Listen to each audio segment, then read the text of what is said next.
اللہ تمہاری اولاد کے بارے میں تم کو ارشاد فرماتا ہے کہ ایک لڑکے کا حصہ 2 لڑکیوں کے حصے کے برابر ہے،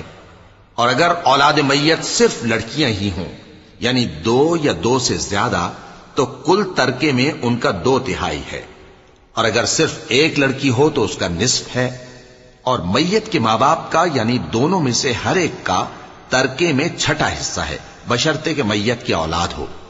اور اگر اولاد نہ ہو اور صرف ماں باپ ہی اس کے وارث ہوں تو 1/3 ماں کا حصہ ہے، اور اگر میت کے بھائی بھی ہوں تو ماں کا 6واں حصہ ہوگا۔ اور یہ تقسیم ترکہ میت کی وصیت کی تعمیل کے بعد جو اس نے کی ہو یا قرض کے ادا ہونے کے بعد جو اس کے ذمے ہو عمل میں آئے گی۔ تم کو معلوم نہیں کہ تمہارے باپ دادوں اور بیٹوں اور پوتوں میں سے فائدے کے لحاظ سے کون تم سے زیادہ قریب ہے؟ یہ حصے اللہ کے مقرر کیے ہوئے ہیں، اور اللہ سب کچھ